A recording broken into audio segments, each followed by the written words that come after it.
everybody, welcome back to the Royally Based podcast. My name's Northie, and today we're going to have a bit of a chat, a bit of a kiki, about episodes 4, 5 and 6 of Volume 2 of the Harry and Meghan Netflix thingy. Rich is going to be joining me. I'm very sorry about the sound. It's new to me as podcasting lark, and it's one of those things where Rich is a little bit fainter than I am, and there's a bit of noise in the background and stuff. But if you can bear with us, and we have got some points to say. We have got some points we want to get across, and we'd like you to stay and listen to the duration. So, if you can get yourself a cup of tea, get yourself a cup of coffee, and have a chill out, and join us as we review episodes 4, 5, and 6 in detail.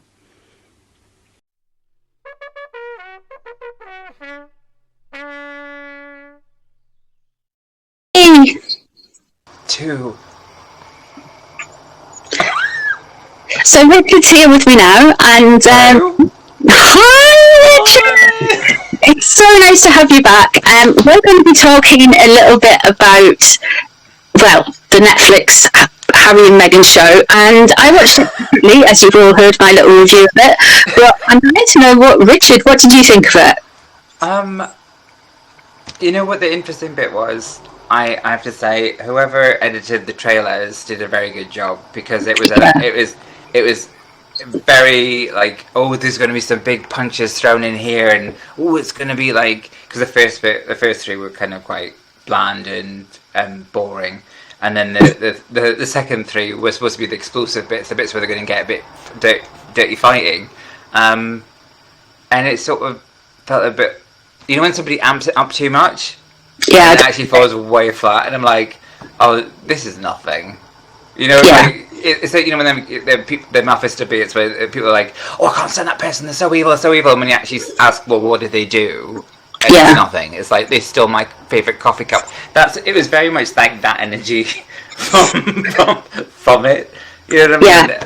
Yeah, I was very like I said, unless they're planning to keep bigger stuff in the launch of the book, because remember, like, I think we've talked about this before, like, they have got a limited window in which to cash in as much as they can before they're irrelevant and all the deals shop, I think. So this is...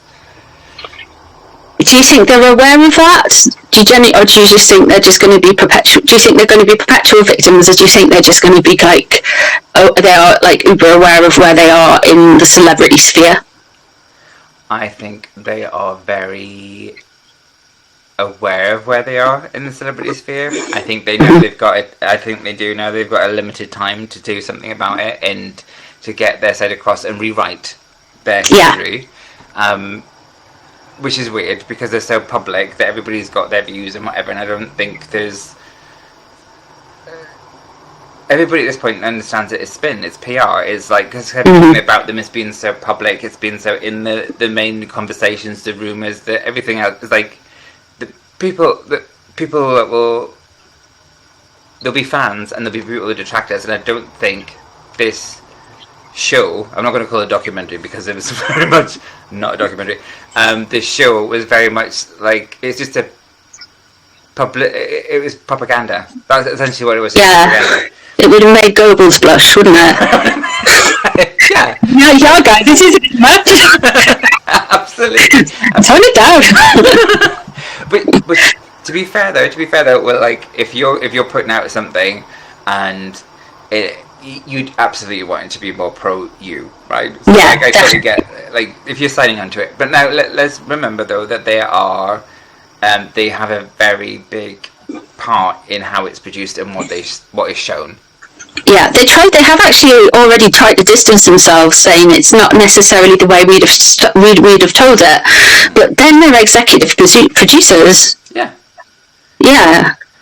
They get a say in what it looks like and how it is, and part of what they hand over to Netflix. You know what I mean? Like, they get there's a huge amount of creative control that they're trying to say that they don't have, which they do. You know? Yeah. Yeah. What did you think about because Richard knows a lot more than I do about popular culture and stuff. What you're trying to say, I've got no life, and I spend a lot of time. I do love like picking up on bits and pieces. Yeah. So Beyonce, I've had a lot of comments in comment section, and I have done reading on it before, but there's a lot. Just a singer. I grasped that.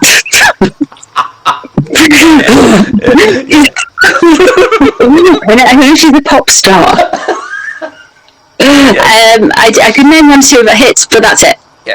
And I'm not massively big into that, like that kind of any kind of Adele or anything like that. Yeah. But Beyonce has got some rumours about her, hasn't she? She's got rumours that she is like a high priestess and stuff, and she cursed somebody or something. What was that about? I can't remember. Oh, this is like let's put in the famous line, for entertainment purposes only. Allegedly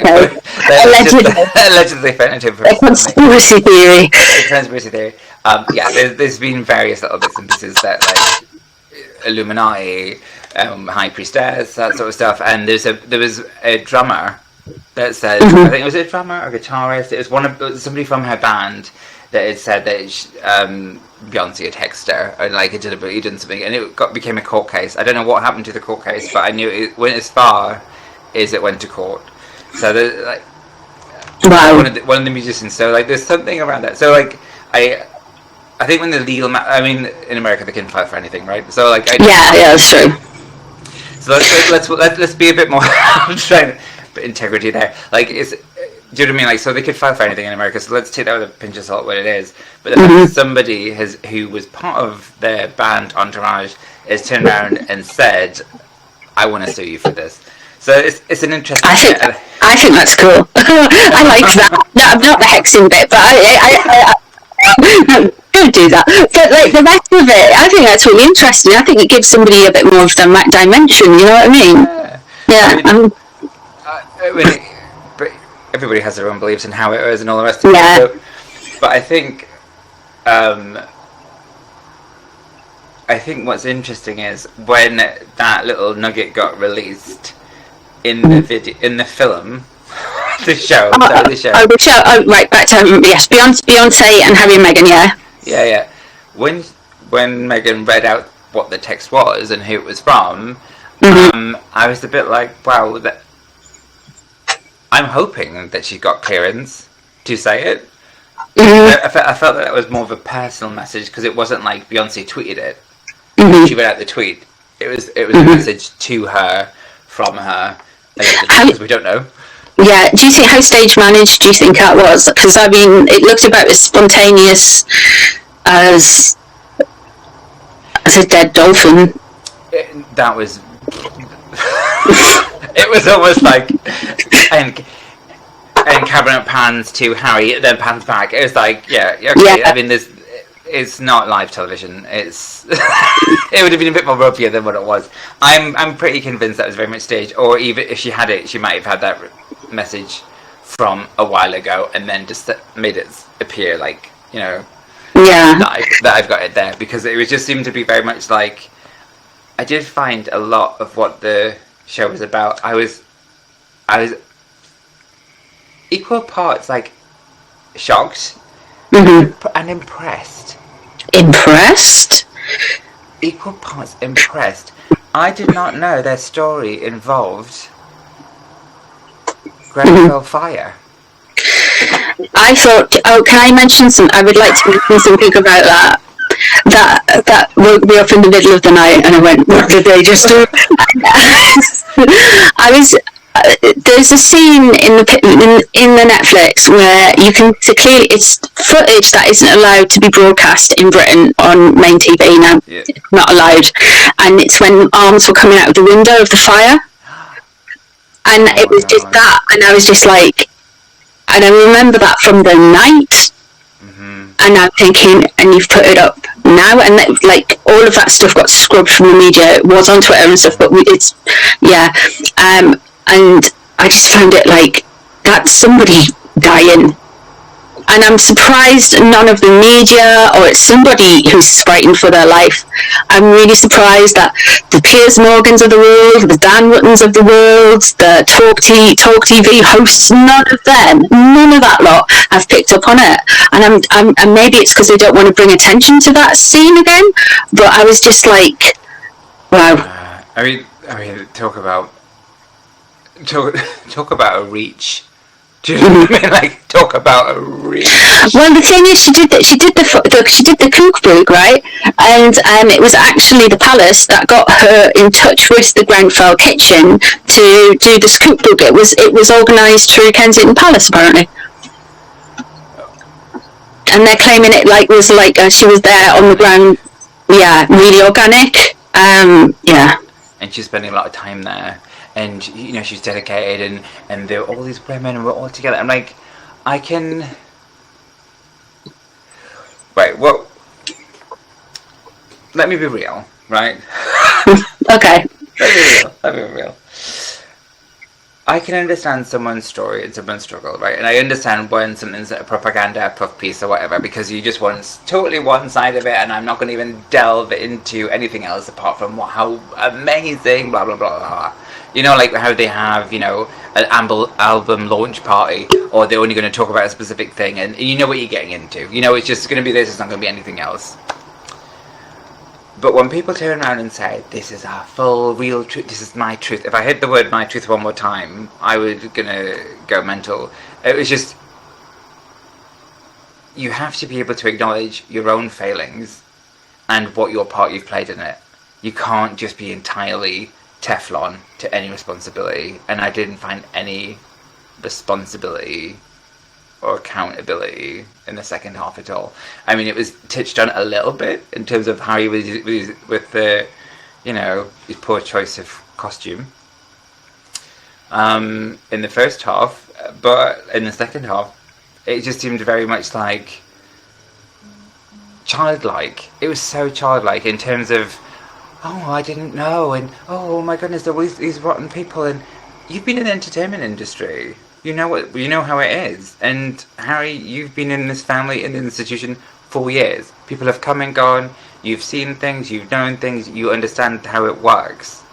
None of this is new. So stop acting like you're brand new to this whole thing.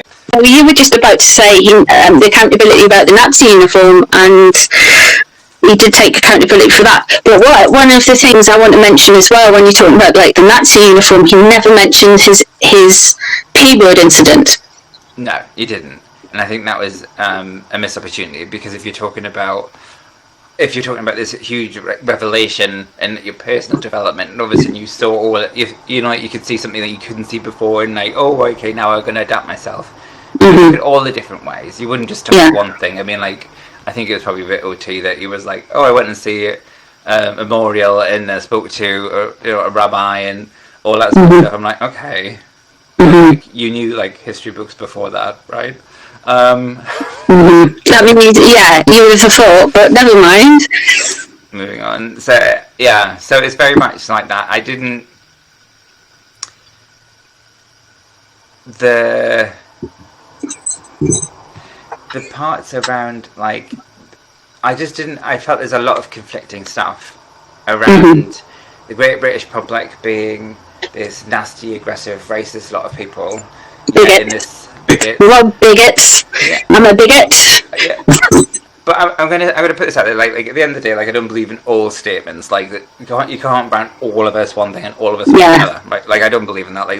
There's gonna be people that we don't agree with and whatever. There's something to that. Yeah. So whatever. But according to their show, this is what they did say. This is all a nightmare and all the horrible things that we're having. And this is why I've got a problem with why it isn't chronological, and why it goes backwards and forwards and backwards and forwards. Because I'm not even keeping up with the timeline here. Where is this filmed again? Why are we jumping all around the place so much?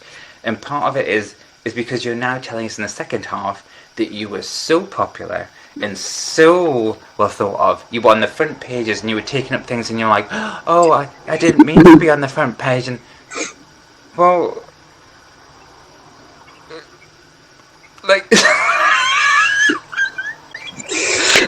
yeah. What will the Queen think, and here we go. But the Queen wouldn't care. God damn it. She'd have been like, whatever.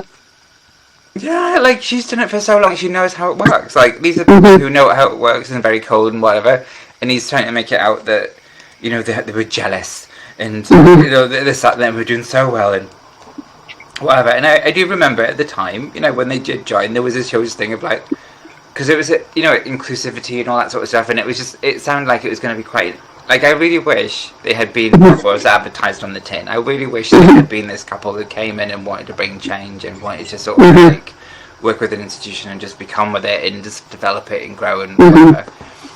Really sad that that's not the case.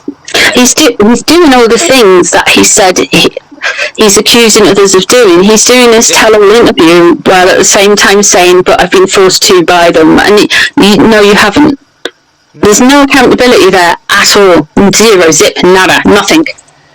Because that was the other bit when she's talking about the, like, and I don't know about the miscarriage and stuff like that, but when she's saying about all the stress of everything else, so I'm like, okay, but you're talking about the stress of this court case that you didn't bring, and then, like, you're blaming all that, but, like, you're also not reflecting then in that case all that media attention what stress can do, and then you're not looking at how that might have affected the Queen. Yeah. There's none of that. There is none of that. And 96, right? Okay, so I've been on the NHS website, which is a source of information and hypochondria. It's very hypochondria. Very familiar. And I went on there and I was looking at miscarriages, and there's lots of stuff around miscarriages, and I've seen people tweeting it today who seem quite neutral, are saying that please don't associate stress with miscarriages. It's a kind of trope. It's not something that happens. It's really when you're miscarrying, it's because the cells weren't forming properly or the placenta wasn't developing properly. It's common in ladies over 35, and it's one of those things. It's just things don't sit right, and they say it's not. It's actually reductive. Is it reductive? Is the right word? It's not helping the cause by saying stress brought it on and blaming the Daily Mail. Yeah, because especially that bit about, like, the bit that doesn't get talked about enough is, like, you know, like, a lot of first pregnancies do some, like, there's a big thing. There's this big spike in miscarriages and people go through it but not talking about it. It's one of those things, like anything around death, especially death of a child, like it's very sad. This is how, like, if you lose your parent, you're orphaned, but if you lose a child, there isn't a word for that. That's but she self-aborted her dad. I mean, yes. I mean, there's definitely that. She just self-aborted. I mean, he didn't know what was going on. Bless him.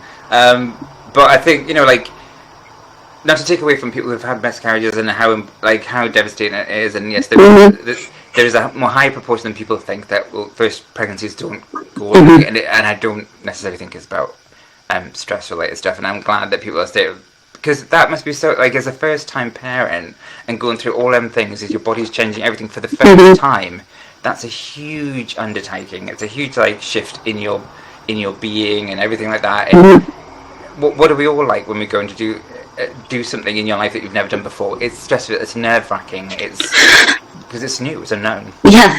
One of the things I got to say about miscarriages as well, a lot of ladies don't know they've miscarried. They just think their period's been late.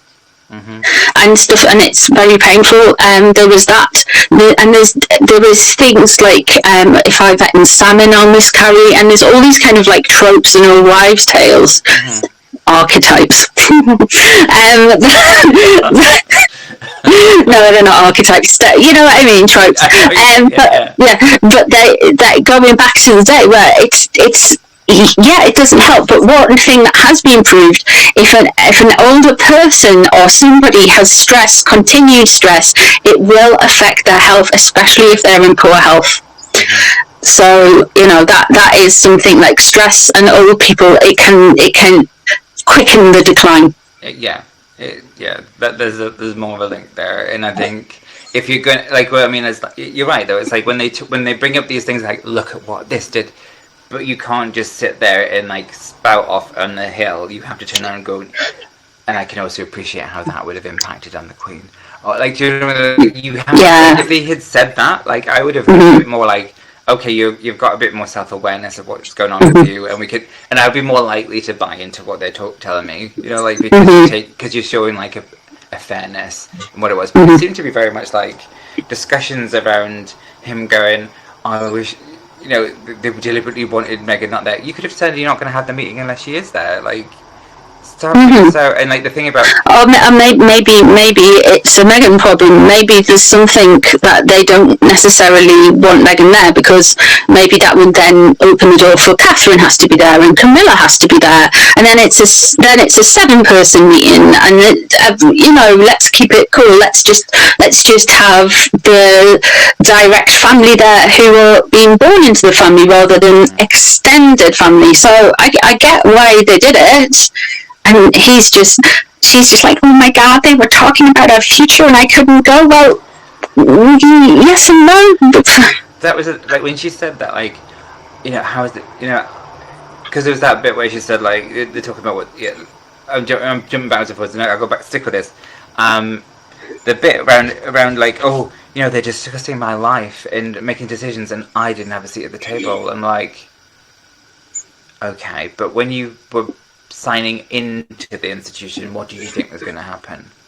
Yeah. If you look at any employer, Mm-hmm. sign into that employer, you're taking on their terms and conditions. You can't just there's certain things you can talk about and there's certain things you can. That's an agreement that you're signing up to, consciously signing up to. She's signed contracts before in terms of like in show business and whatever, and all these deals after the fact. So she understands about contracts and deals and what's expected, what's not expected, and how to get out of them. Yeah. Definitely. So it's just like, oh, Mrs. I'm so innocent, and it just didn't kind of sit right. Another thing that they mentioned in it was there was H's grandma, and she was making herself not available to him because the Queen says, "Oh yes, you can come round for a cup of tea," and then they were like, "Actually, no," and then so they changed the minds, and I think with that, Dave took offence at that because the Queen didn't want to maybe see them that week, but they don't necessarily know about the Queen's health or anything that week, do they? Is that what? See, I picked up a different tone from that because that combined with the comment from before. I think they made a comment before where William allegedly was shouting at him. God forbid, that's how families interact at times, especially when it's highly emotional situations. You know, people get to a certain point where they can't, you get frustrated and whatever. And the Queen just sat there. It almost like painted the Queen. Bear in mind, she had reigned for X amount of years, seen X amount of prime ministers, X amount of disasters and things like that, and she's sitting there in front of a family confrontation and just didn't know what to do. Sweet little old thing, probably getting pushed around by everybody else, looking all frail and fragile. And then you turn around and like, oh, of course you can come to my thing, oh, that's great. And then all of a sudden, then she go, oh no, apparently I'm really busy that week. It's like she was being, do you know what I mean? Like, it just kept making it sound like she was being controlled. Yeah, and it also makes it sound like she was being controlled on purpose, and she really wanted to be with Harry, and it's actually these people putting poison in her ear and stuff. Yes. And if they're gonna start dishing out stuff like that, then they also have to look at like, okay, if you're gonna accuse somebody of that, what have you done yourself that could also be accused of that? You know, it's almost like you have to have that double check on it. You know what I mean? Like, have we been listening to people that we shouldn't have done? Have we taken old information that we shouldn't have done? Have we been let other people influence us to make us think we should have this life or that life? And it's very, I'm not being funny, but if you're going to go, you're a 35, 6, 7-year-old man, and you're bothering your very busy and still active with an ailing husband, nearly in her noughties. Yeah, she's in her 90s. In her 90s, a old lady, and you're bothering her because you haven't got enough money or something. It's just pathetic. because it's almost like the people who are gonna. It's like being really good pals with the top person in the company. Yeah. And no matter what the management say, you're just going to override it. It's very bratty behaviour. Mm-hmm. Yeah. It doesn't come from a place of being an adult. It comes from a place of being a child, and that's something that came apparent right the way through it. Because I did think it was also interesting. How old is he when his mum died again? 11. 11. So some of the adult things he's talking about, what his mum had said to him, and I'm like, part of me is like, that's quite interesting. But then he says he can't remember in the parts 1, 2, or 3. I forget which part it was. He said he couldn't remember anything his mum had said. Yeah. Which is it? I know. Make up your mind. Or ask somebody who is actually making up your mind for you. I think with regards to how he interacts with the family, he always seems to put himself across as the child. And he is like number 2 and he is the youngest and all of this kind of stuff, and I find that very disingenuous, because he's all about taking accountability and power, but he's not and he's talking about respect, but he's not respecting people's boundaries. He seemed to have a very unhealthy relationship with his gran, whereas Gran's just indulged him, and his dad at some points was not speaking to him. But let's balance it again. Like, you've also got, in any family, right? If you're the kid and you're having a problem with your parent, 9 times out of 10 your grandparent is gonna spoil you a little bit, right? They're gonna be the like they can't have sweets of being naughty, but they're the ones who are gonna slip you an ice cream. Do you know what I mean? Like, that sort of thing. There's always that element of going on between normal dynamics. But I think. I was just going to quickly add that in, because I was like, my grandpa. Good. Yeah, I would have got wrong. Yeah, you would go wrong. But do you know what I mean? Like, there's elements of like that, but they're talking about much bigger, much more like, I can't get my own way. Stop. Do you know what I mean? It's not small things. It seems to be bigger and bigger things. Interested about what you say about like accountability, because in one pin he's like, I have to do this to protect my family, I have to do this, whatever. Now, I'm made to believe, if security is the most important thing about keeping your family safe, that you would have not guaranteed that security wouldn't be pulled if you were leaving. Yeah. There's certain non-negotiable stuff that you would have, like, I have to have these things in place before I do something. So you can if you take that example to moving somewhere or changing jobs, you have to have certain things in place before you do something. Definitely. And although you might have had things done from it, I don't believe at any point you wouldn't have understood this concept. No. Do you know what I mean? So how could it have been a case of I'm gonna just assume that this is going to carry over, and then all of a sudden I got 3 weeks notice, and then we're in the middle of COVID and we're stuck in Vancouver, and with this, and then we had to take a plane ride off somebody we didn't know, and so hang on, so like you just lost complete control of the situation. He's describing chaos. Well, we saw the same 2 people come on the security cameras. If they played that same clip about 6 or 7 times of somebody going up and doing like this, it could have been the security guy installing it for a while. Yeah. It's the same. It was the Daily Mail. I don't know. It wasn't. I don't know. Allegedly, it was a joke. It was. I could feel it in my water. It was the Daily Mail outside again. It's a bit leaf. I could appreciate, like, if you've got a huge, intense whatever, but the bit that I can't separate is she was in the entertainment industry. Yeah. So at a certain point, she was going to either escalate her career. She wasn't going to quit her career and do something else and become a primary school teacher. Whatever is just sort of floating the idea now. That was never going to be it. You know what I mean? Like, she was always going to be within the public eye. So this would have been a problem that she'd have to overcome. And him. You know? And also, if they're leaving, they know all these famous, fabulous people, right? Yes. Who will pay for their own security. So I'm sure somebody will have just said, phone this security firm, they'll set you up and get you something moving.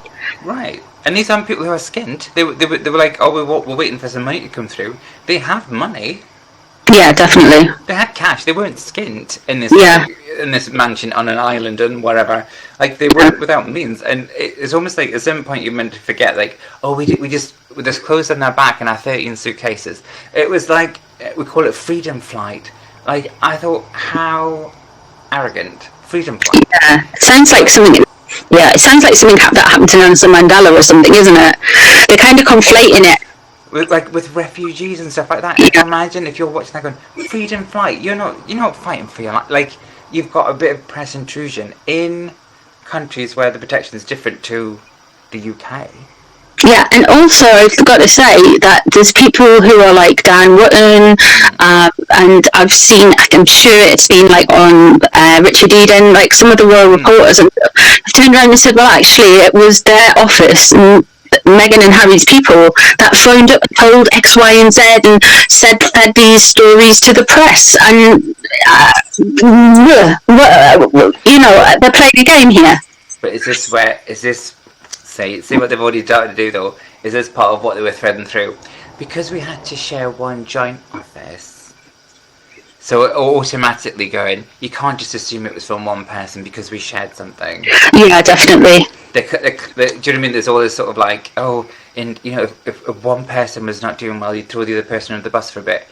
Okay, so, but in the entertainment world, if you're an agent or a manager or whatever, there's a certain element of game playing in the industry. Mm-hmm.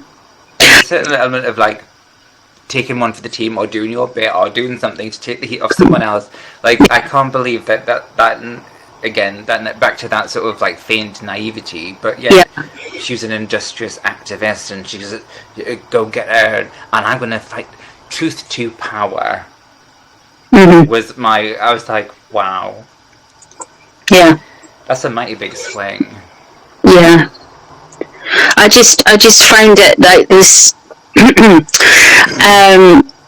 With what they were saying and implicating Prince William's office, I thought, you are so jealous of William. You are so jealous of the fact that you think you've got an own on him. I'm going to mention something that I mentioned last week now. Mm-hmm. It's your follicles, darling. God's sake, you will not let this lie until you go and shave him yourself. You will not let this lie. Yeah, he does need to do something about that. Either go to whoever puts the carpet on Elton's head and get that done. Allegedly. But yeah, just stop it, Harry. Sorry, I just needed to say that. It's true, but like, do you know what the thing is though? Like, you understand tit for tat, right? You understand tit for tat if that was kind of going on. What, but that's not what's happening because the royals don't explain or complain. Right. So they're not putting out interviews and hit pieces and all this other stuff. They're trying to just say that. I mean, like, let me make it perfectly clear. The Daily Mail is not. I'm not a huge fan of it. I'm probably hated by the Daily Mail, but like, they're an institution. They're a tabloid. They're whatever they are, right? They're a news source, whatever. But they're not the only one. They're not. Apparently today, because of the front pages of the Sun and the Daily Mail, he is suing the Sun and the Daily Mail again for reporting on. Yeah, because they called him a traitor. It's an opinion. Yeah. If you like, this is the bit that I don't get. Like, if you didn't want this to be publicly debated and whatever, stop putting it out there. I think it's because he's been so popular, or being perceived to be so popular, and people have turned. He's like, well, I can just complain. It's almost like he can complain his way into being popular again. Yeah, it's like it's not fair mentality again. Like, I imagine that as a parent, if you've got a kid who's like stopping, like, oh, why can't I do why? And if you're not endearing yourself to that parent, but if you stopped and sort of just walking your talk and doing what you say you're gonna do and do it well, and just like put the right thing out there rather than it be about like I'm butthurt about something. Yeah, you're gonna. It automatically repairs itself, you know. Definitely. It wasn't like this whole show was about their lead up to these massive projects that they've delivered. Like we went into this, really deprived area. We put this project together. We put this money in. We've made this happen. We've done this. We've made this happen. It was like I was expecting. If it had been a full blown genuine thing, this is what I'd be expecting. Something like this is what we've done. I would have kept all that stuff to like all the negative stuff, and you could have put this all into like 3 episodes if you had to do, because a lot of it was like. I mean, the interesting bit. I have to say, the interesting bit is for all the chaos that's going on. I just think of like them kids. Eventually, will have to like they've got their parents making these decisions about a family and families because they don't speak to her side of the family, and they're not going to speak to his side of the family. So what? Well, they've only got Doria because at the end of the day, that's the only one who turned up for the wedding. And the other thing with Ashley, you made a point about Ashley when we were talking briefly before, and like she just has appeared in this documentary more or less from nowhere. Completely from nowhere, and the fact that like this is the thing that got me like so for the Tyler Perry bit, she said that he sent a note to her and was saying like if you ever need anything. She never said that she acknowledged it or sent anything back. She went, and the first time I spoke to him was years later. And then when she talks about Ashley after like telling her you can't come to the wedding and dropping that bombshell, she then says, a year later I sent a text and we were reconnecting again. Why did it take you a year? If this is somebody you really care about and you've just upset them, surely you'd be like, this is out of my hands, but let's book something in next week and we can go and do our own like you'd want to soothe that hit the relationship's taken. Yeah, it's not. It's not some. None of it's logical. It's just. It's almost like. It appears allegedly that she uses people for when she needs them. So she'll wait rather than just say, "Oh, thank you very much for your phone number. It's nice of you to do that," and establish a relationship that way. Yeah. She waited till she needed him, and then with her niece, she waited a year till she phoned up and said, apologised, but she obviously needed something from her niece, whether it's an emotional support, whether it's something she needed something from her niece, and that's only when she connected with her. And I found that very interesting, and I don't think they realise how that kind of came across or looks. Yeah, that's what I mean, because they've got no self-awareness. No, zero. No. None at all. And I just think they seem so focused on the Daily Mail. Yes, because you have to have a big bad, right? To make it a good thing, you have to have a big bad. And it's just like constantly like berating of the Daily Mail. It's just like. And you notice they didn't name editors. They didn't name particular writers. It wasn't something. It was just this big organisation. The same as the monarchy is this big, almost invisible, hard to pick. Like not invisible, but like faceless. Apart from Samantha Markle, who they will punch down on all the time. Like, oh, can I talk a little bit about the bots or whatever? Let me tell you something. Now, allegedly, Bot Sentinel is this. Apparently, it's this big, wonderful. It tells you which users are good, evil, and which are bad. Now, Nate the lawyer, and it's on his Twitter. Yeah.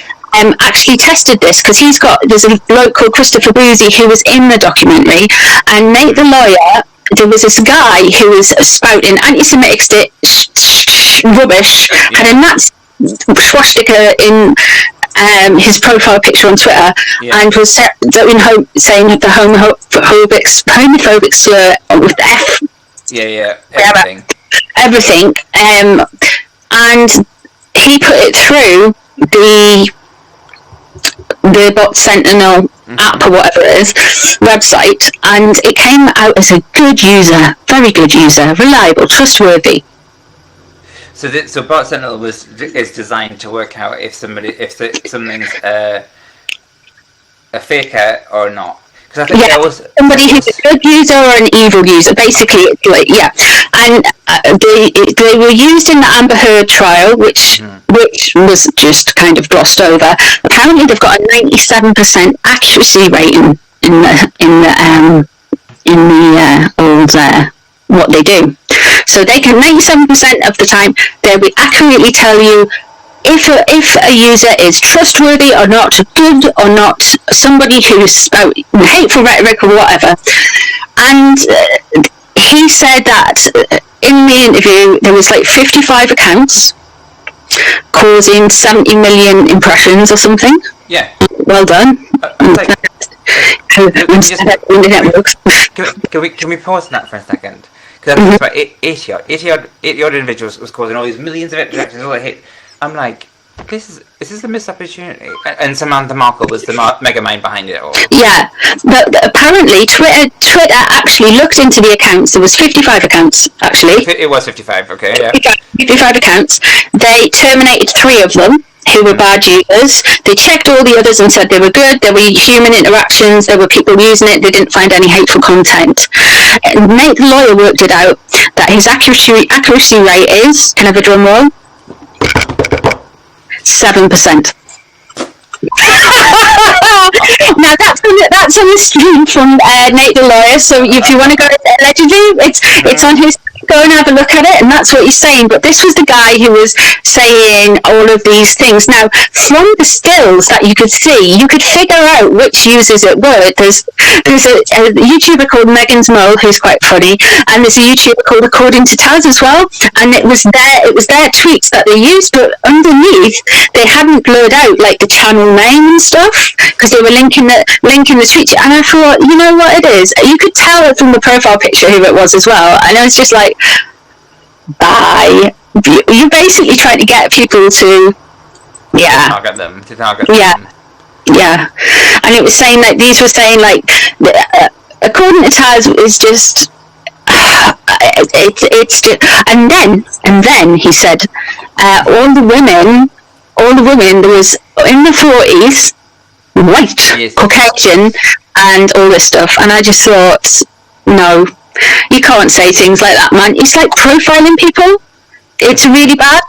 I went into the subreddit called Saint Meghan Markle, and quite a few people had taken offence to this, and they were like, well, I'm in my 20s, I'm in my 30s, I'm Asian, I'm Latino, I'm not white, I'm Afro-Caribbean, whatever. They were just like, they're African-American. There was like, it's just, no. It's minimising the critique. Yeah. It's this sideswipe and going, that's irrelevant because of that. That's irrelevant. It's white women, and that's misogyny in itself. But it's what that category of like Karens is now, isn't it? Really, mm-hmm. It's like because there's a big upstage. Because it's just people being rude and entitled. I think, and not getting what they want, and it sounds very similar to what the people we've been talking about for the last half an hour ago. And the thing is, like for Meghan and Harry, I was just thinking about that, going, oh, like, would I have made a comment on anything they've done if they hadn't released anything or been back in the media spouting this sort of thing? I wouldn't care. But then it's just like, there's nothing positive can come out of what they're doing. Mm-hmm. Like, I could understand if like people didn't understand this happened, and what people didn't understand is this was going on for me at the time. So, for example, is if they said like, the reason why I didn't attended many events that year is because I was going through a treatment for a diagnosis. Mm-hmm. I had to keep that hidden. That's a tell about like what people didn't know is this was going on behind the hands, and people might be like, oh, okay, right, fine, get it. Mm-hmm. There was nothing in that was revealing that we didn't think we already know. There's nothing that we needed to know because apart from Prince William shouted at Harry. Yeah. Siblings fight. Yeah. You know what I mean? Like, yeah. And to be fair, though, there was stuff that was happening. Changes that were. It wasn't just about what they wanted to do. It was how they impacted everything else, and it was almost like they weren't appreciating the full impact of how to get out of the situation that they were. No. It had to be a collective agreement and how to work it out, because it wasn't just down to autonomy of one person's decision. That's it, over and done with. It had to be planned and had to be negotiated and had to be. You know what I mean? Like, there was no appreciation of like we went in and we wanted to talk about that. It was like they were saying like everything that we said got leaked and it got this and it got that, and it become. Well, it's interesting to me about, like, they were planning South Africa, and the South Africa thing got leaked. And I'm thinking, Meghan didn't want to live in South Africa. She's leaked that. She wanted to go and live in LA. I think this has been the plan forever, I think. Mm-hmm.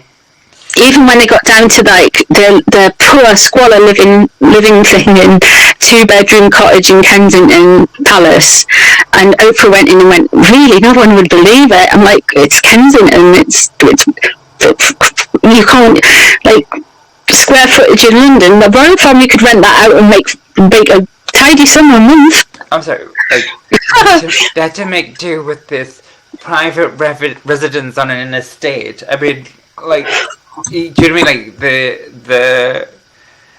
the disconnect with reality and the struggle and people going through a cost of living crisis and all that stuff. Like, people are scrabbling for what they've got, and you're sitting there going, this just wasn't good enough. Like, it should have been who are you? You're not, like, it was free accommodation to you because it was paid by the taxpayer or whatever. Like, it is what it is. Like, you walked into a situation, wittingly or unwittingly, and if you've unwittingly done, that's on you. Yeah. You don't sign up to a job and don't read the contract and then complain about it once you're through the door. Definitely not, no. Definitely not. And she's a smart cookie who does that activism and does the research and does all this. What happened there? What happened with the situation that was to do with the rest of your life? It was upheaval to a different country, different process, and you didn't once stop and think, how is this going to be a change for me? How am I going to make this accommodation? And he, being the willing partner, didn't turn around and go, just so you're aware, there's some stuff, this is how we do things. Yeah. I don't believe that the royal family didn't prepare her. They'd have wanted it to work. They don't like hassle, they don't like trouble, they just want things to get on and tick over and everything to look shiny. I don't think that they wouldn't have prepared her. One of the things I wanted to talk about with you, because you are a mental health person. Mm-hmm. Yes, I am. You're a counselling person.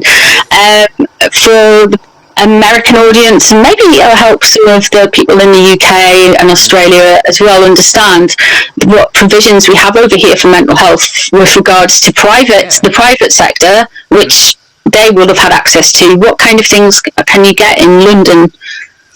In London, there must have been so many places. I mean, I know she touched on that she wasn't allowed to access anything.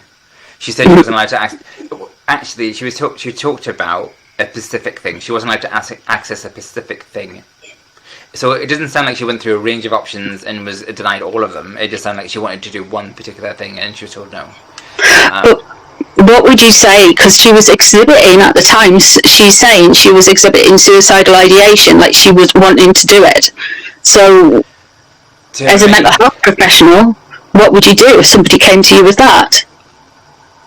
If somebody came to me with that, like, part of the thing is about, you've got, your code of confidentiality, but part of our ethics thing is you have to break confidentiality because the safety of your client is the first and foremost thing. And if they're in a place where they are wanting to harm themselves, obviously they're not thinking clearly, and you want to help them stay safe. So you would, like, if she was a civilian, like a regular civilian, like, it can go as far as you calling the police to make sure that person is okay. Because I have on their file about their that's extremist situations. Call the police, because you have to have, because they've got to have means, and they've got to have, it's not them saying I just feel sad today or I feel really down today. That's not what I'm talking about. If they're sitting there going, I want to go home and I want to end my life, and I bought the means to do it with me, or I have access to it at home, that is a clear, very clear situation where it's a clear intent. It's going to cause harm. Because she said to H, she said very clearly that she knew how to do it and she was going to do it, and that's how she was feeling. Yeah. And he's had access to lots of mental health services in the past, hasn't he? I mean, he's talked about his mental health. He's been on the record saying he's thankful his brother got him in touch with people, so he would have known the system a little bit. Absolutely, and even getting access to speak to people, because therapies can be done in person. You can go to I go to clients. I don't have an office that they come to. I go to them, and I also do online stuff. And you also have you've got online courses, resources. Even got the things as simple as Samaritans. Now I imagine, which is a 24-hour volunteer-led free phone here in the UK that people can just pick up the phone at any point and call through and get support. A lot of private sector and public sector, because I do some work with the public sector, have like what they call employee assisted programs, where you can have a phone line to phone it, again, a qualified person on call, free. It's all paid for with support. There's various charities you can use to get support workers and people to listen to it, because a lot of the time it's not because the person wants to die, they just want to stop the feelings. Right, okay. You know, like it's not because they want it to stop, they want their feelings to stop, and they want the situation to pass. And it's about you can talk through that suicidal bit in the session, explore what that is, and like you've got that time dedicated to unraveling what it is that's actually going on, and how they can like find a bit of, you know, light amongst the trees kind of thing. You know, like how can we get you to a place? And like I always have, I've worked with clients before who had high risk of repeated suicide attempts on a cyclical basis, and when we first started with that person, I wrote down a crisis plan of like, okay, if this happens, what do we do?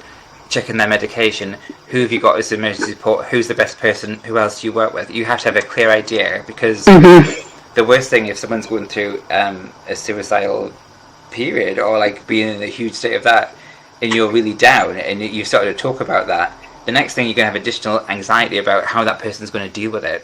And that's why I like to talk about it before that even comes into the room, because like they know what's going to happen, they know what I'm going to do to make them stay safe. Right, okay. So to me, like there's a lot of like professional help that's out there that you from therapists, from the community psychiatric nurses. How would if she's got, like, for example, she mentioned in there that she had a doctor at a private hospital that she used, so they could have accessed, even sent her through the NHS stuff. Absolutely. First time you can talk to like the GP about how you're feeling, and they can give you referrals to like places in your area. Like there's even resources, some charities that allow you to do free counselling with them. So many sessions, like there's organisations all over the place. So like the GP is a good first point of contact, because it could also be a case of, do you also need to take some medication to go alongside it? Not to say the medication is the big, it's not the game changer. What I kind of look at medication in some circumstances is like, if you're drowning, medication is the armbands that will make you rise to the surface. Yeah. Therapy and all the rest of it, and all the hard work of getting through it is you swimming to shore. It's an aid. It's not a fix. It's an aid. For some people who've got a slight deficiency in their mind, they need to top up with certain chemicals. It is essential that they always take that, you know. But I do think like a GP is a good starting point, because they can triage what's going on for that person and then put them to the right place and connect them up. Cool. One of the things that I was thinking about as well. Yeah. And it's got out of my mind. I was listening to you and I was like, I've always mentioned this, and then you've talked it away.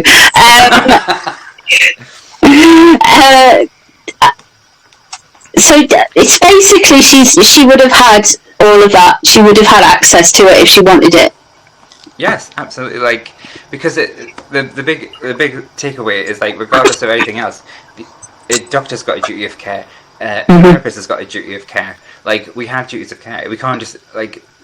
If it came out later on, I had a client and they went and killed themselves, and I knew they were going to do about it, I can get like in a serious amount of trouble for that, because that's you know, like, you have signed up to an ethics code. You know, you have said that this is how you're going to operate and how you're going to work, and this is this is how you get insured, all that sort of stuff, and you have to uphold that. You have to have that integrity about yourself, and you also don't want your clients to hurt themselves. You want them to be out of being stuck into somewhere where they're being themselves again. And I think if she had mentioned it to anybody around that roundabout, she'd have done that, which is interesting, because her mum, who she talked to about it, is also a social worker, so they also have a duty of care to make sure the person is being looked after. And I can't imagine that the firm would not want to deal with this, considering what had happened. You know, they don't want, again, they want to contain it. They're not going to. I can't imagine for 1 second they're like, she's spinning out of control, because that's going to be a headline that we look forward to, like something like that. Like, Yeah, they're not going to enjoy it. It's not something that they would want, especially there was that time when Princess Diana threw herself down the stairs.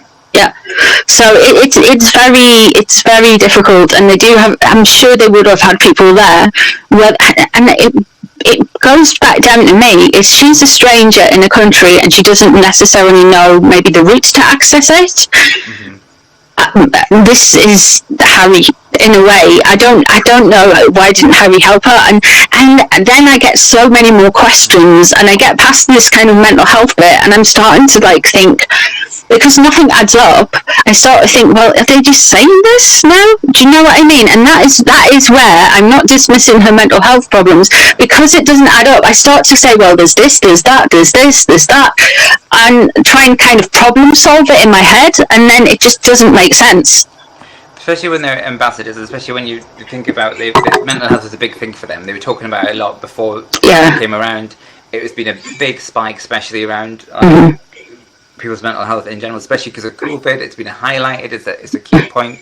Like, I cannot fathom that they would not be like, you need to speak to this. Yeah. If you're sharing that with your partner, if they love you and want to look after you and want to make you in a better position, and she was pregnant at the time as well. Like, is that a hormonal thing? Is it something that's really abnormal? Is it something they have to monitor much more closely? Like, there's a serious lack of...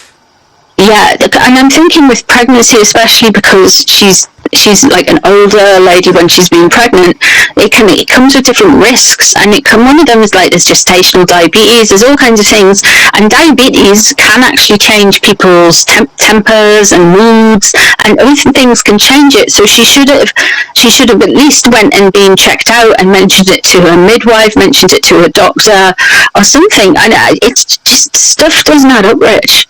It really doesn't. It really doesn't. And if let's play the devil's advocate here, if she had experienced all them things and did absolutely nothing, then that is absolutely disgusting, because that's so reckless and so dangerous with a young person. Well, no, she's not a young person. She's a year younger than us. Like, you know, like allegedly. She might be 45. No, this is true. I'll go back. The seen a date of birth on the Magna Carta. I honestly think that's such a reckless situation, and to be honest, if that was the case, I would expect her to be bringing a massive lawsuit against them, because that's a massive malpractice. The people involved in that is creating a dangerous environment for someone to be in, and that she should be doing stuff like that. It shouldn't just be a sort of footnote in a show. It should be actually part of a bigger thing of like, this is outrageous, you can't treat us like that, I'm going to bring action, I'm going to try and get somebody else involved.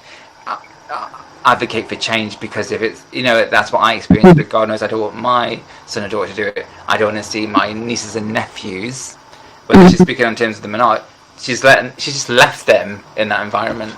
If you're an activist and if you're change it, I'm like, I keep saying her, but like I'm also him. Like he very much him, yeah. I feel like we focus too much on her, but like him, he's like so. You know what it is? I got a feeling of smugness about him, and he felt like he'd done this huge evolution, and that was it. Great, but your huge evolution, as you said, very conflicting. And you say this one thing like I'm this brave. I had to do anything it takes to get everything done, but then I also had no resources, and I was meek and mild, and I had no plans, and I hadn't no way of doing that. Okay, so it just sounds like you wanted an excuse to move to a different country and get out of being in the monarchy, and you also wanted the royal titles and stuff, but you couldn't be in and out. That's that, and also this the second part that I've got to say. Parts 4, 5 and 6 is very much a rebuttal of the stuff that came out in the Bullion Allegations that's in Courtiers. It's also come out in stuff that's come out in Revenge by Tom Bauer. So I really do feel like they've just kind of it's a rebuttal to all the criticisms. Another thing that I noticed around everything about that they've been discussing and rebuffing and they said online trolling, but they never got into the details of why they found that problematic. And one of the things that was going around Brexit back in 2018, 2019 was the moon bump. And there was a lot of talk about a moon bump and a fake pregnancy, and that she was wearing a prosthetic. Basically, she was wearing a prosthetic pretending to be pregnant. There was lots of photos and everything, and they never even touched on that. No. They never touched on that. You know what's interesting? We've been back round to Beyonce. Beyonce addressed that rumour in one of her shows. In one of her shows, I remember she got accused of having a moon bump at one point and this, that and the other. And in one of her shows, she made reference to all of it to show how much it didn't matter. Like, I'm aware of what you're saying and it means zero to me. So, like, that's what I mean. Like, that's somebody who's taken, like, ownership of, like, I hear what you're saying, but this is how I feel about it. I hear you, but no. And where you're right, why miss out with that? Yeah. It's like, you could have... Weirdly, right, I'm going, that was a missed opportunity. They will arrest me while I was pregnant. Like, they're making it, like... Yeah, she could have turned around. They could have milked that. They could have milked that, not her. They could have milked that. So to me, they haven't mentioned that. And the reason why they mightn't have mentioned that is, well, maybe it's true. Because it just leaves it open, because no doctors signed off anyway. That's the whole conspiracy theory. Like, I'm not going down. Not today, anyway. Not today. There's just so many kind of like rebuttals, and then just when he got a text, there was that whole sequence with Beyonce, and then Harry got a text and go, "Oh, it's my brother," and he's saying it's fine. And that was so staged as well, because she was also like just reading and writing something. They came across to me like they are constantly on their phones looking at reports about them and what people are saying about them. And they're fusing their relationship in this toxic mire of discussing their bond is discussing what other people are saying about them to each other. Yeah. It's definitely starting to become like that, and it's like, I think a lot of other commentators are picking up on this as well. Saying things like, anybody's interested in them is because of their connection to the royal thing, and are they going to do some additional dirt in that way? It turns out they're going to be. I think they're going to, the boy who cried wolf.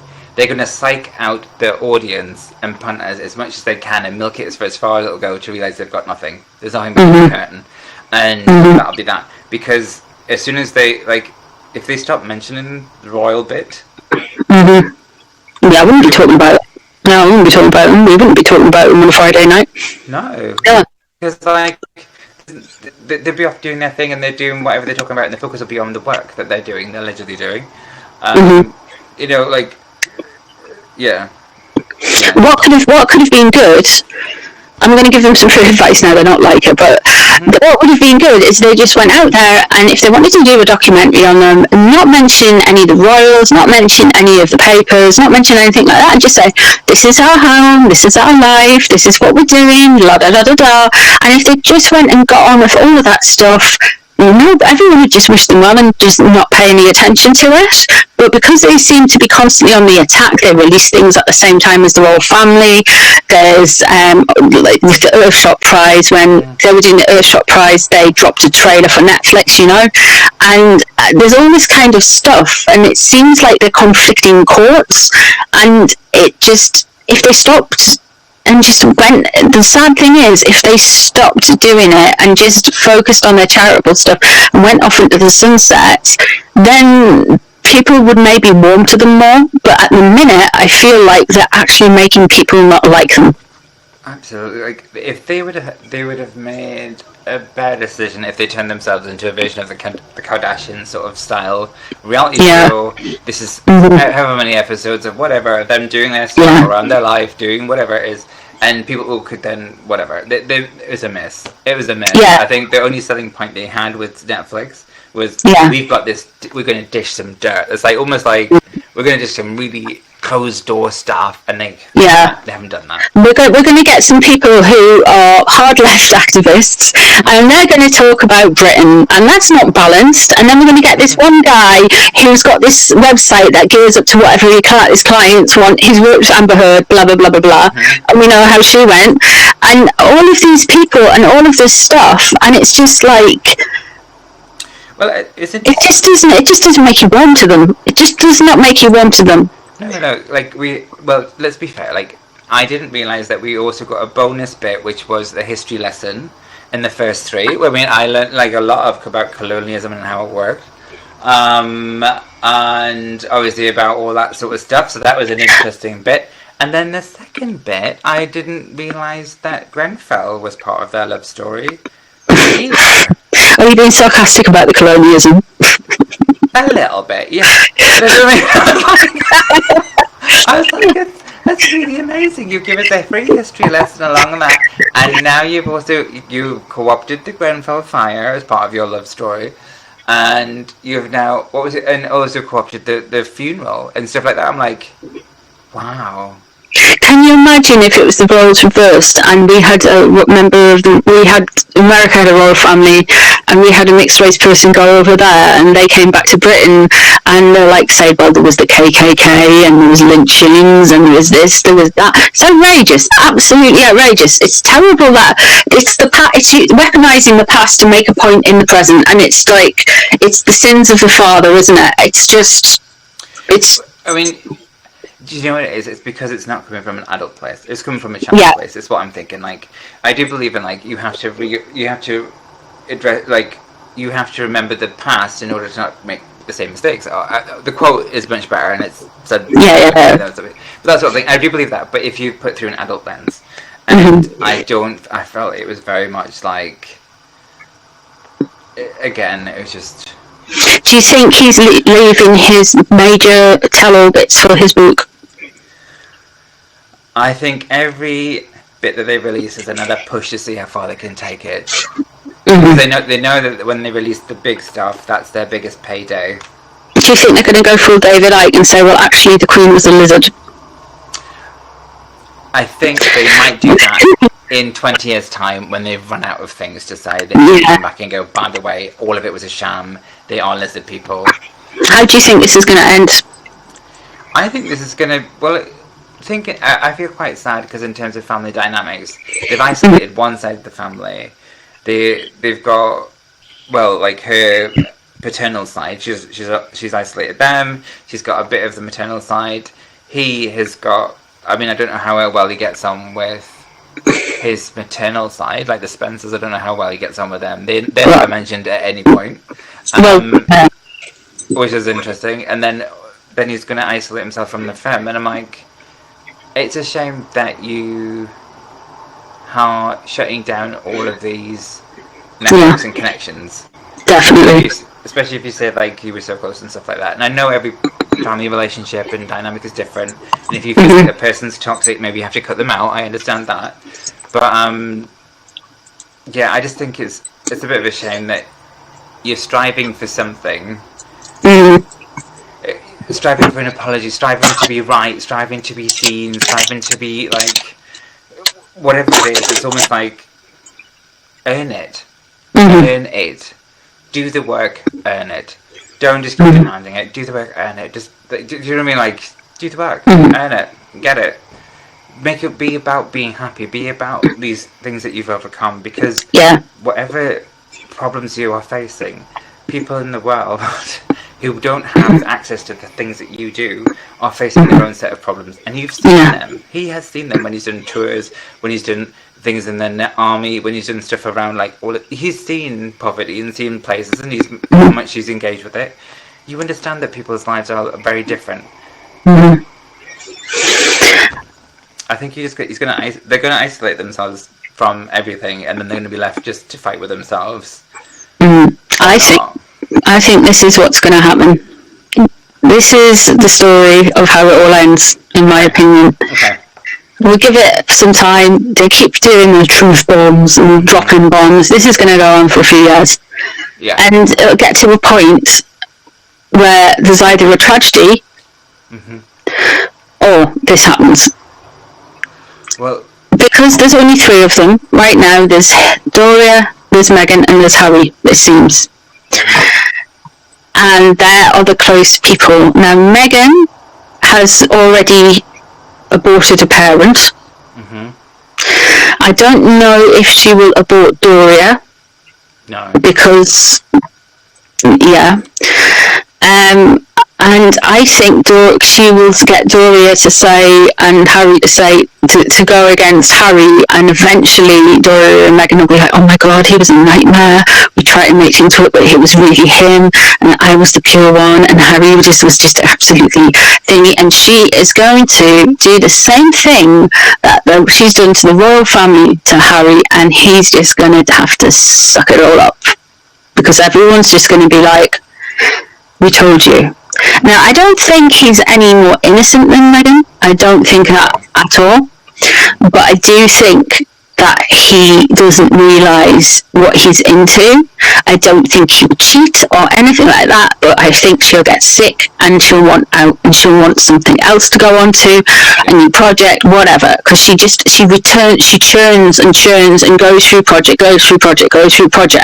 and I think he's a project and he will come to an end at some point.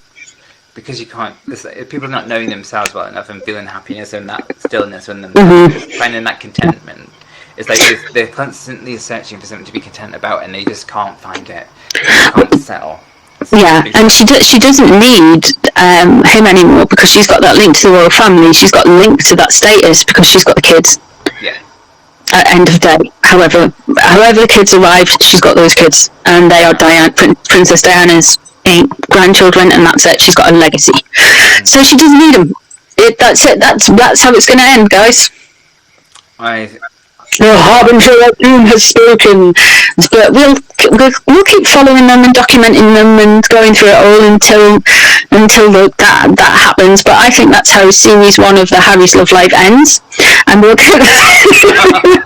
I think the way that they're going and all these truth bombs that they're dishing out. Yeah. I'm concerned if it doesn't put her dad into a grave, because he's had heart attacks, he's had this, that, and the other. And he's had a stroke. Yeah. And I think Tom Jr. has been looking after him. From what I saw of their interview, Tom and Samantha, and I think it's just so cruel just to kind of go onto the world stage and say, my sister's saying this about me and that about me, when she's got celebrity endorsement, brand endorsements, a Netflix platform, all of these things, all of these followers, and Samantha Markle's got her Twitter account and it's herself, and she gets all this heat, and it's just like they think she's some kind of mega mind thing, and it's not. I remember Samantha Markle back in the day in Twitter, and she was all right.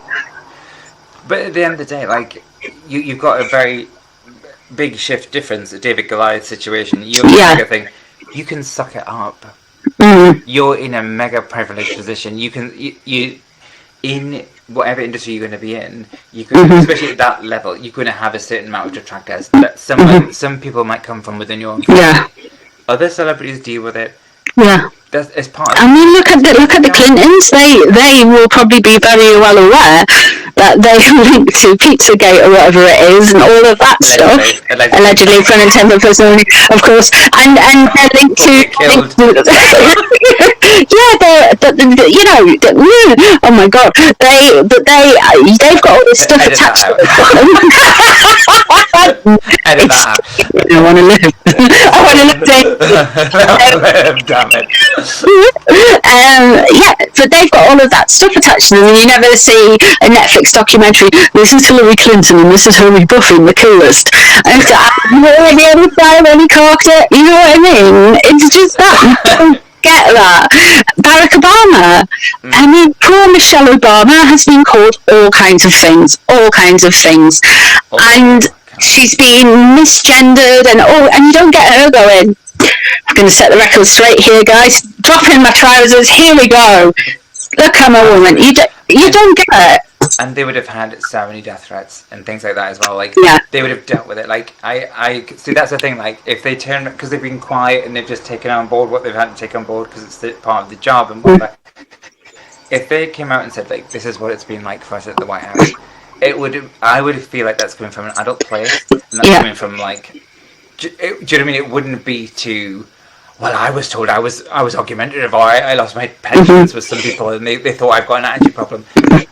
You're at a certain level where you have to sort of kind of go, it doesn't matter.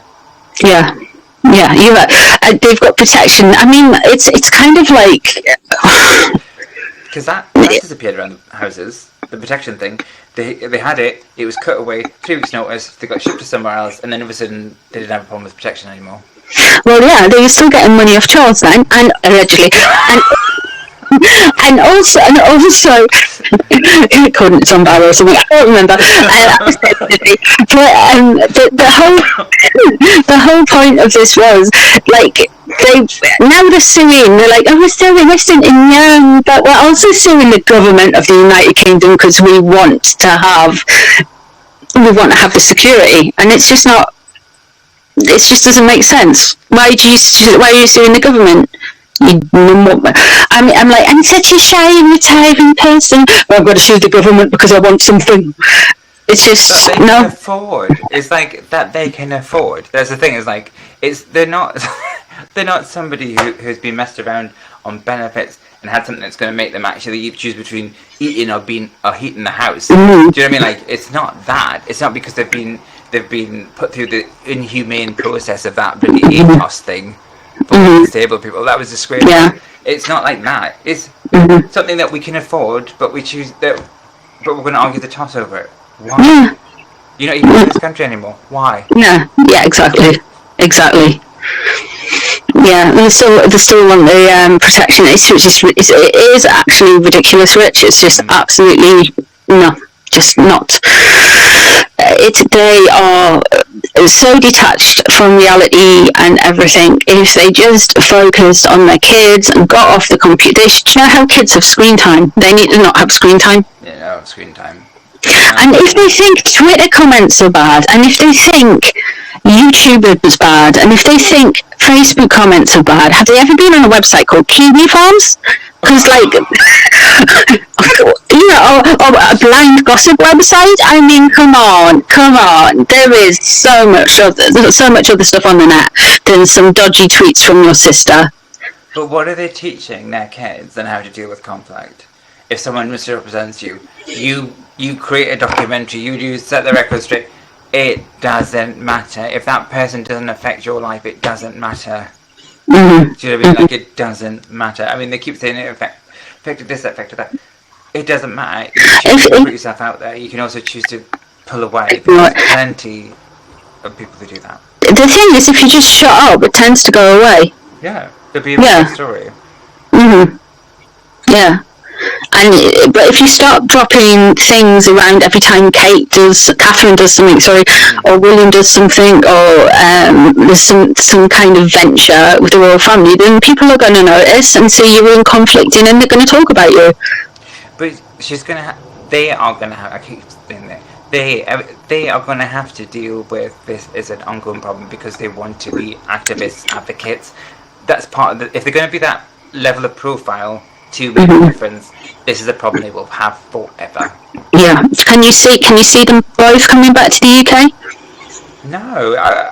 Whoever is advising them, do not come back to the UK. They're not popular. This is not went over well.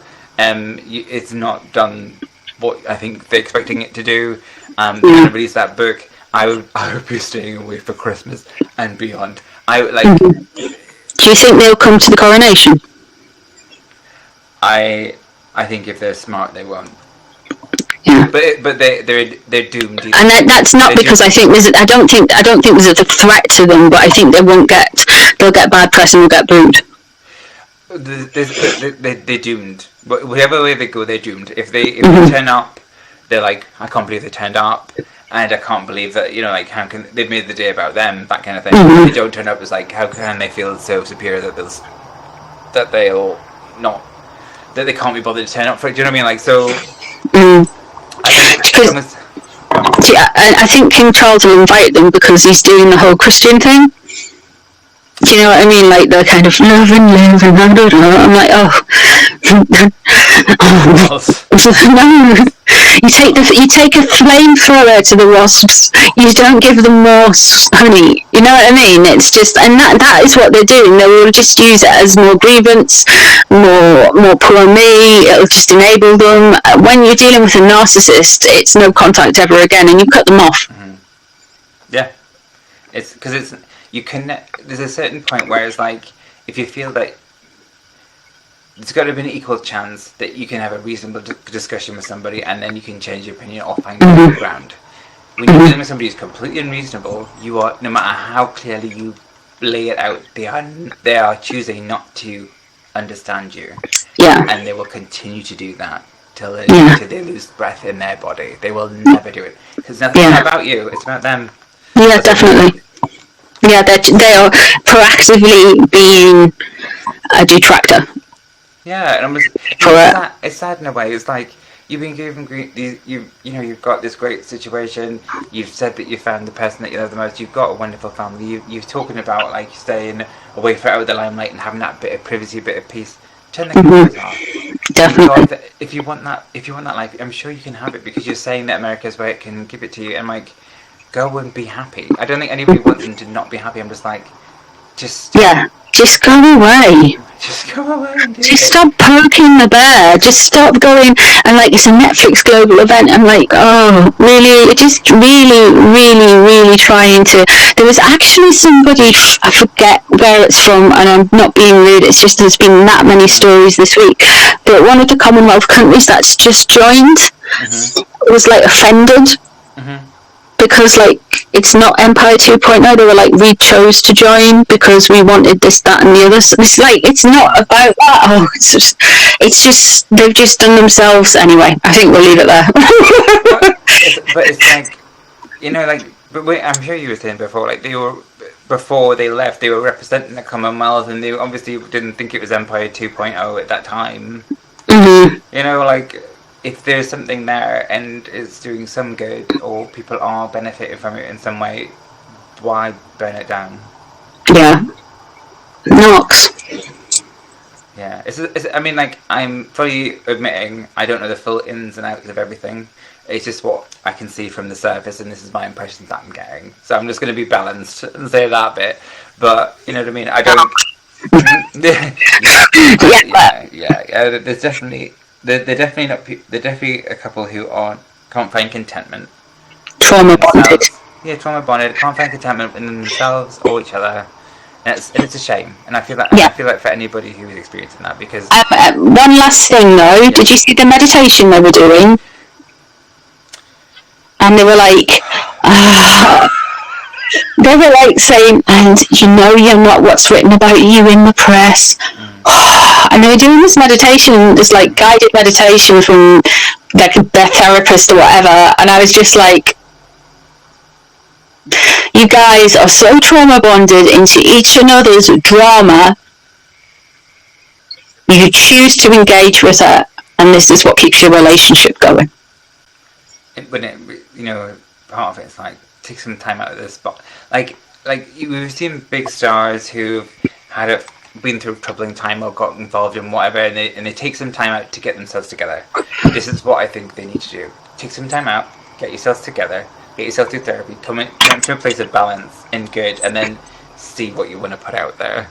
At this point, it's like you're like, I've had the worst life. Yeah. Mantra, and I'm like, you haven't. You've experienced something awful. Yeah. Yeah. Everybody has their story. Yeah. Definitely. Everyone has their story, and it certainly didn't. A lot of people would die just to have a little bit of some heating paid for and to live in a gilded cage, as it were, rather than having to struggle to find ends meet. Or have their full health. Yeah, they have got their full health. Do you mean full health? Yeah. Best access to healthcare, transport, flights, because it said that, like, oh, we've travelled the globe so much. Enjoy that then. Yeah. You've had this wonderful opportunity and all you can do is moan.